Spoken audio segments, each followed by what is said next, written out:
sir. How are you? I'm good. How about you? I'm good. So, how about you start by introducing yourself to us, to our club? Sure. Uh, my name is Abdeldjalil Belarbi. I am a professor at the University of Houston in civil and more precisely in structural engineering. Um, I've been uh, faculty since 1990, so that's about 30, almost 32 years. I started at the University of Missouri, and I was there for 19 years. Then I came to University of Houston as a department chair and a researcher, and I'm here since 2009 and still going. I finished my undergraduate studies at LISTO back in 1983, and I came here to do a master and a Yeah. PhD, and I've been here since then. You hear me okay? Yeah, I'm listening. I'm listening. Yeah. So as I told you, I finished my undergraduate study, diplôme d'ingénieur, in 1983 from LISTO. I'm originally from Tlemcen, and I have been here Yes. since 1980, 84, 83, 84. So, what I want to start with is your origin story. So, how did you go from Algeria to America? When did you decide that you wanted to immigrate? Well, I did not really decide to immigrate. It was a time where Algeria was giving many scholarships for people who did well at the undergraduate level, whether it's engineer or DOS or whatever. And there are scholarships all over the world from the So, you Arab went on a world. scholarship. Cool. Pardon me? Yeah. So I'm one of the lucky ones who got scholarship to come to United States in 1984 to do a master degree in civil engineering. And I guess from University of Yes. from LISTO we were about four of us who got the chance to come to United States that year. So once you got there, how did you support yourself at first? You know, housing, food, etc. Well, the scholarship that was given to us was not enough to survive on, but it was enough to help with the uh, paying for tuition and fees and so forth. And they give us a little bit of money to live on. So you could survive. Depends what city in United States you want to be living in. But we get also some assistantship from the university to complement the scholarship. Oh, interesting. So, after you finished your studies in America, did you stay there or did you come back to Algeria? What happened? Well, I finished my schooling here, No. get my doctorate degree. It was right at the time where Algeria was undergoing some, I think, at the start of the, if you wish, the civil war. And Yeah, I think welcoming the dark Algeria to come periods. back was not straightforward. Even though I did request to go back to Lusto, Yeah. it was a little bit hard because then I was married and I had kids, and it was not possible to have Guru Sukna and everything. So there's so Yeah. many Yeah. factors for me to decide. And my decision, by the way, was not to stay in America. My kids start growing up here, and it was very hard to go back.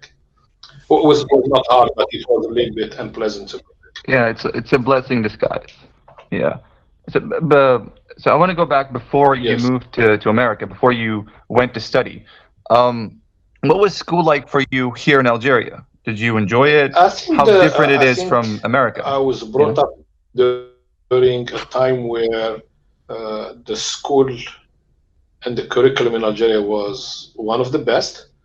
Uh, of course, we were educated with many professors coming from Europe, Oh, really? including France and Poland and Russian, and so the curriculum was very strong.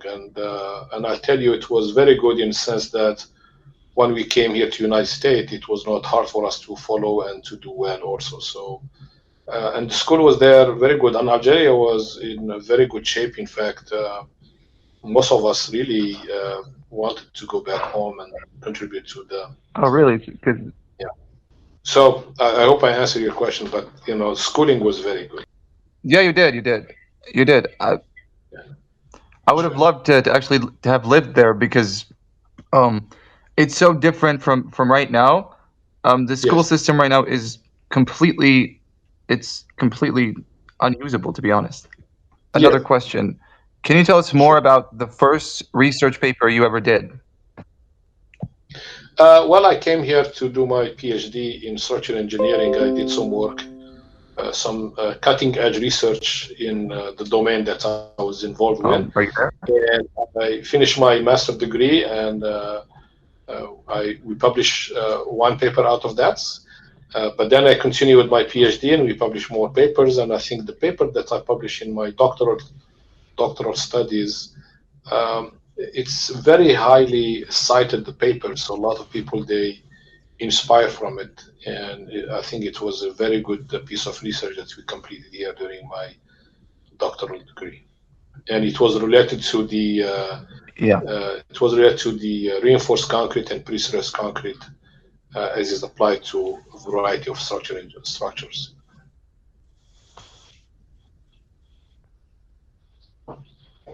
Yeah. I read that you did about 250 research papers. I mean, Yes. how does one get to do so many research papers in such little time? Like, how did you manage to do that? You know, Well, it takes a genius to do this. no, no. I mean, there's some people who publish 600, 700 papers. So I'm not, I am just probably at the average, if you wish. The what makes you publish good papers are two things. One is to have, Oh, really? as in United States, you have to have projects that are funded. This means you have to get project. Here you have to have funding from either government or the state to do research, and to do that, you have to write a good proposal and good research ideas. And once you do that, then you get those projects. But the other good component is to hire very good PhD students. So there are a lot of people coming from all over the world that they want to do doctoral. And then I guess if you have some good PhD student who do good job with your project, you can publish from each project. You can publish 2 to 4 to 5 papers easily. Oh, really? So how do you get that funding? Like, how do you go to companies or funders to fund your Well, project? yeah, I think the professors here are under the pressure to get funding, to get research, because that's how we are evaluated as professor, is how much funding you get and how many papers you publish. And to get funding, it's you have to have good ideas, research ideas, and then you have to show there was some research gaps in certain areas that you, based on your expertise, you can contribute and close the gap, and provide some good data for people to use, whether for commercial use or for just research point of view. And then from the commercial point of view, you have to look at companies who might do some research just to help them, commercialize or verify or assess some of the product they produce. So the funding is not an easy task. Uh, I would say the funding success rate is about 9%, which means for every 10 ideas, you might get one idea liked and be funded, but you have to continue doing that. So, and we Yeah. spend a lot of time writing a research project.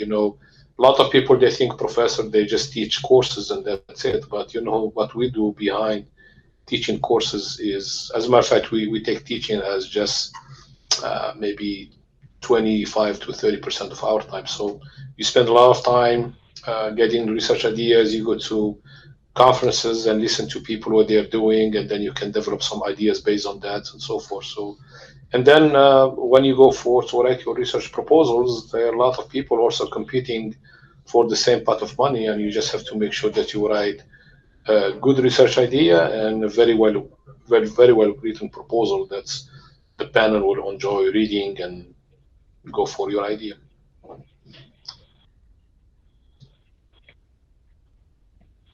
So basically, your idea has to be better.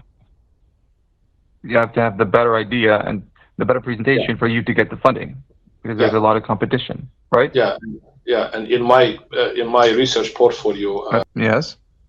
yeah, in my research Hello. portfolio, I get more than, I would say, 10 million, maybe 10 to maybe more than $14 million in terms of research funding. And So for when each, we get PhD student here and master student, not only that we have to pay for the research, also we pay for their stipend and their schooling. So all that is part of the research funding. the research, so each research paper you would need funding for about 10 to 14 million dollars. No, no, no. That's what you're That's, saying. I mean, that, no, no. The $14 million. That's what I have done in my last, I would say, 25 years of research. Oh, so it's all the research that you've done. Yeah, yeah, cumulative, yes, cumulative. Oh, right. Yeah. So Yeah, yeah, from reading about you, from doing the research about you for this podcast, I read that you were part of the American Society of Civil Engineers. So how yeah. does one become part of such society? How do you get in? Yeah, there are so many organizations that they are technical organization, if you wish, that they are within your field. For example, the American Society of Civil Engineers is one of them. There is the American Concrete Institute. There is the Pre-Stress Concrete Institute. There's the Earthquake Engineering Research Institute. There's so many that you can be part of. So there are two levels of being part of those society. There's one that you can just join, pay membership, and be acquainted what they're doing on day-to-day basis. That is one level. The second and higher level is basically get involved in working on a technical committees, because all these design guides that's related calcul and so forth, that's people they use, they come from this society. And if you have certain Yeah. expertise in an area, then you can be part of those technical committees. Of course, technical committees, you have to apply for them, and then the committee will decide whether your expertise is going to bring anything to that committee, and then you continue working on these technical or educational committees. So I think it's, if you want to be involved, it's easy to be involved. So there is no barrier to get involved in those societies. So anyone can be in that society, even Yes, if he's anyone not can be. American. Yes, Oh, even non-American can be part of those society. I mean, in fact, I have been involved with the American Concrete Institute, and we try to also have some Algerian part of that institute. In fact, a few years, maybe I would say 15 years ago, 12, 15 years ago, we did start an American Concrete Institute chapter in Algeria, and we have members in there. But any student, for example, in civil engineering, or any area related to that or close to that, they can be part of that one, and it's free membership. You can be a student, a free member of the American Concrete Institute. I don't know about the American Society of Civil Engineer, but I think that one also they have some very low or maybe free membership for student, and that will allow you to have access to the information and document that they produce on a regular basis. Now, so if you want to be part of technical committee, that is a different story, because now technical yeah, committee, you have to work, not only just sit be a back and listen. member. Yeah. You have to be engaged, and you have to bring your expertise to action. Okay. Um. So when you were about to choose your major, when you were in Algeria, Yeah, was civil engineering your first choice? Because for me, I mean, it wasn't my first choice, but I ended up being a civil engineer. yeah. So That question is always hard for me to answer. As a matter of fact, it's hard for anybody to answer. How do yeah, you come up what you come up? كما احنا yeah, نقوله كما احنا نقوله sometimes المكتوب, right? But anyway, yeah. It's in a, yeah. But what happened? I mean, through my education in Algeria, uh, I was I was uh, I was subject to civil engineering when I was doing middle school. So I was in what you called at that time. I don't know if they still have them. They called technicum, And technicum, basically, they taught you some. I think now also they have it. They Yeah, they taught you don't some. exist anymore. Yeah, I know. So that's when I was exposed to some aspect of civil engineering. But when we get our baccalaureate and we try to choose a field, technical field, first of all, I Yeah. think during our time to be in technical field, you have to have two type of baccalaureate, either mathematics or technical mathematics. And I was a mathematic baccalaureate. And at that time, I don't know if it was l'offre et la demande, but apparently civil engineering was the hardest field to get into. It looks like a lot of people want to Oh, be civil really? engineer, so they always ranked the top student to go civil engineering. And I don't think because it's tough or whatever, I think just because they were high demand, right? So that's how I end up a civil engineer. But a few years later, electronics becomes number one and so forth. But that's how I end up to be civil engineer. Do I regret it? No, I don't regret it. I think it's served me very well in my field, and I'm doing okay, and I'm educating many students and future generations in this area. So I really enjoy my choice. Yeah. Um, Another question. Sure. What are the difficulties that you faced as a young engineer? When you finished your studies, what are the difficulties that you faced Well, to get a job, stuff like that? yeah, I mean, getting a job was one of the things. I mean, during our time, especially that we were sponsored by the Algerian government, it was very hard for us to get a job. Uh, but once you get a job, there are other difficulties. For example, to become a professor in the United States, you have 6 years to be tenured, titular. And during those 6 years, you have to produce a lot of research. You have to bring a lot of money. You have to publish so many papers. And when you are still young researcher, it is very hard to compete with the senior professors in those areas. So it is very hard. Uh, but it's part of the training. So you have to work hard, and like we say in America, no pain, no gain, right? No pain, So no gain. I mean, and and Yeah. and even now, for example, at my age, I still have to work hard to get some research money. So it's not that simple, but it's part of life. But I think there's some challenges, and also the challenge of whether you want to stay here, you go back to Yeah, Algeria, because I read somewhere that you need to keep producing more research papers in order for you to stay a professor at a certain university. So if you don't, if like for example, if you haven't done any research paper for years, you're gonna lose your position or something like that.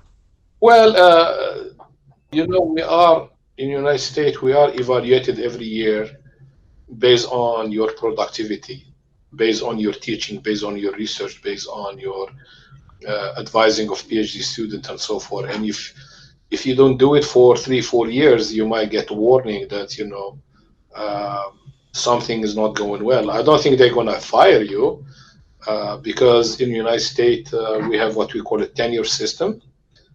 I think just like in Algeria too, when you are titular.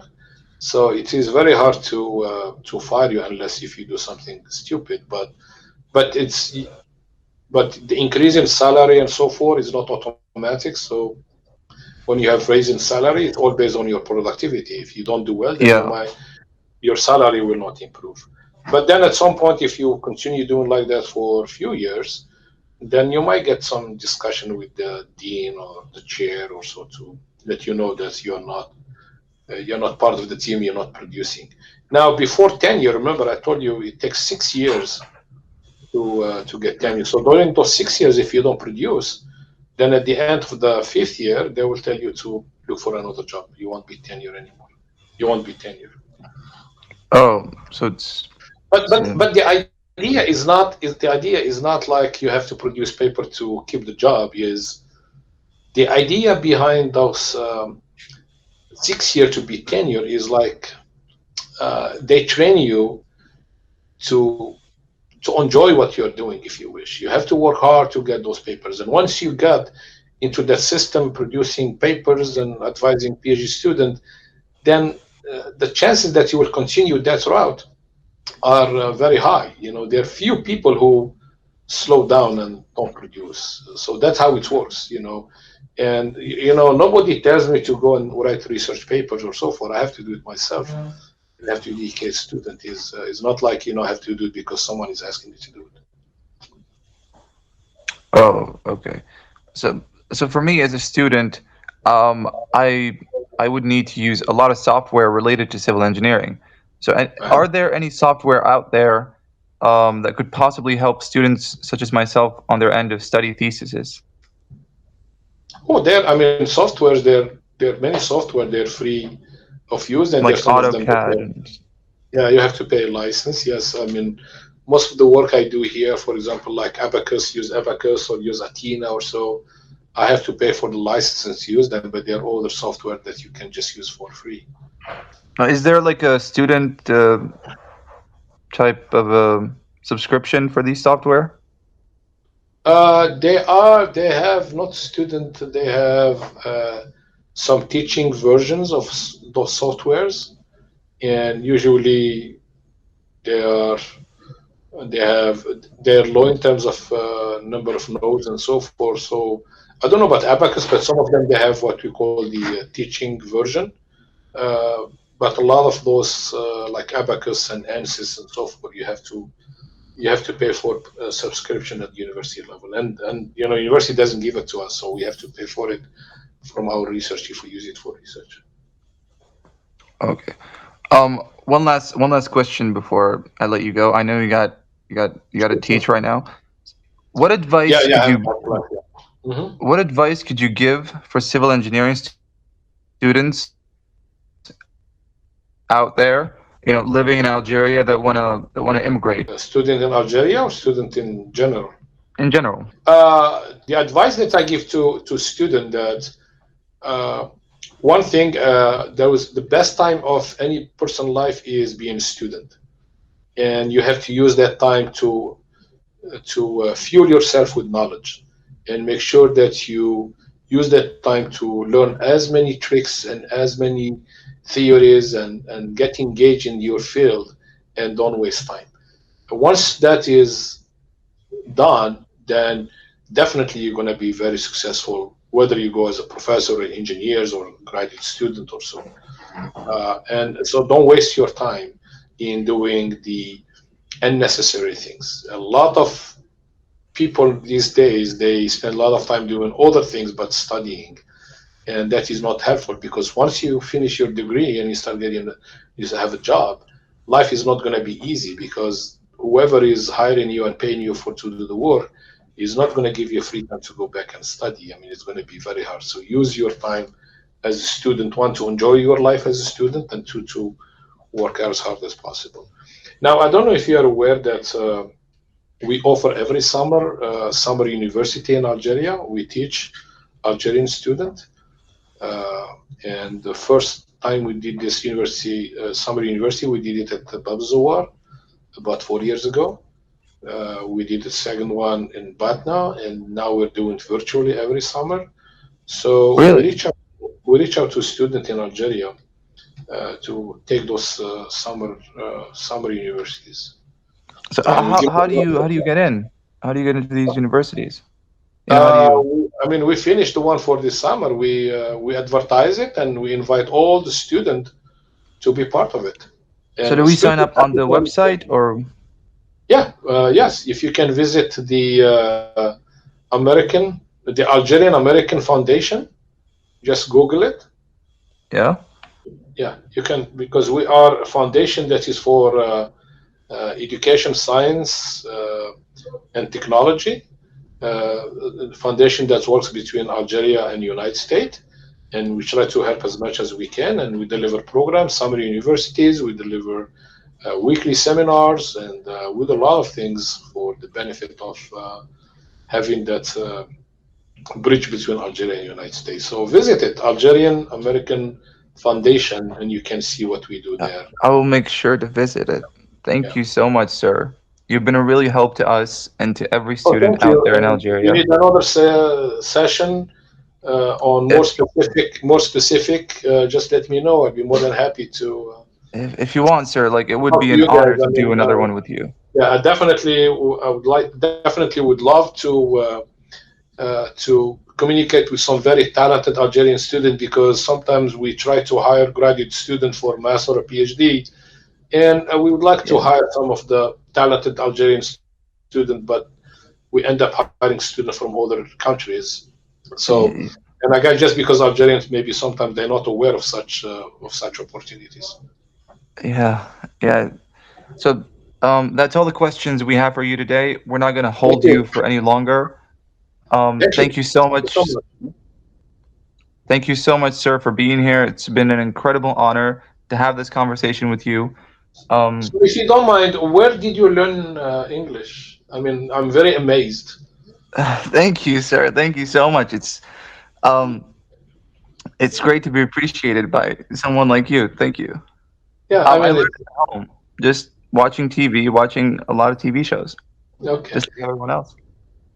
In fact we teach this summer university every summer, and we invite students to give presentations on their research. And I would say 80 to 90% of the students they present their work in English. I'm very amazing, and I'm very happy to see that, because the research, the language for the research and publication and so forth, whether we like it or not, it's English, and even the French people and other they do it in English. So I'm very happy to see Algerian also they're embracing English as a language for their research and communication. Thank you. Thank you so much, sir. Thank you. Uh,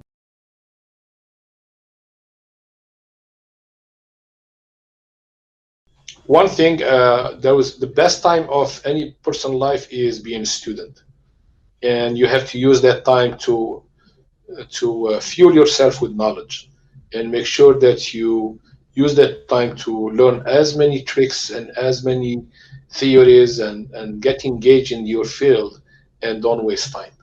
Once that is done, then definitely you're going to be very successful, whether you go as a professor, or engineers, or graduate student, or so. And so don't waste your time in doing the unnecessary things. A lot of people these days they spend a lot of time doing other things but studying, and that is not helpful, because once you finish your degree and you start getting you have a job, life is not going to be easy, because whoever is hiring you and paying you for to do the work is not going to give you free time to go back and study. I mean, it's going to be very hard. So use your time as a student, one, to enjoy your life as a student, and two, to work as hard as possible.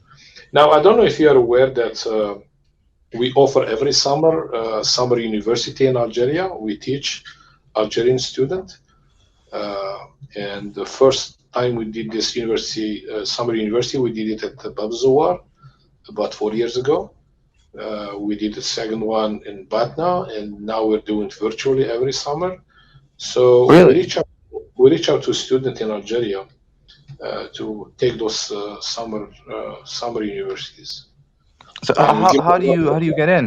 How do you get into these universities? How do Uh, you? I mean, we finished the one for this summer. We advertise it, and we invite all the students to be part of it.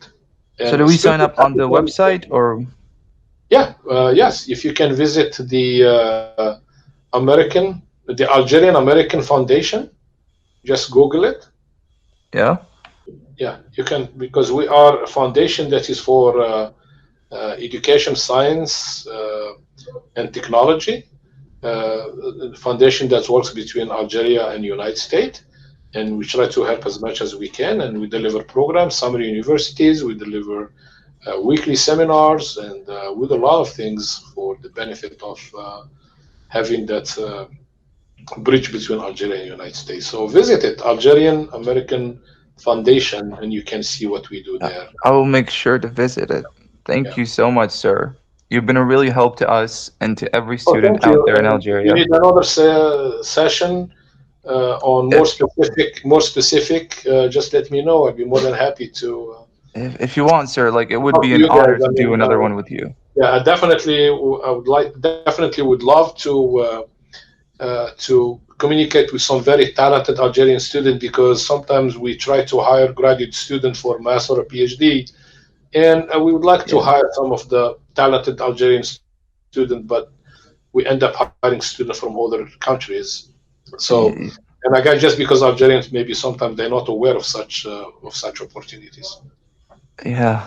Yeah. So, that's all the questions we have for you today. We're not going to Thank hold you. you for any longer.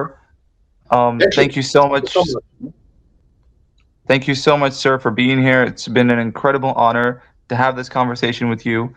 So, if you don't mind, where did you learn English? I mean, I'm very amazed. Thank you, sir. Thank you so much. Um, it's great to be appreciated by someone like you. Thank you. Yeah, I I mean, learned at home, just watching TV, watching a lot of TV shows, okay. just like everyone else. In fact we teach this summer university every summer, and we invite students to give presentations on their research. And I would say 80 to 90% of the students they present their work in English. I'm very amazing, and I'm very happy to see that, because the research, the language for the research and publication and so forth, whether we like it or not, it's English, and even the French people and other they do it in English. So I'm very happy to see Algerian also that are embracing English as a language for their research and communication. Thank you. Thank you so much, sir. Thank you. Uh,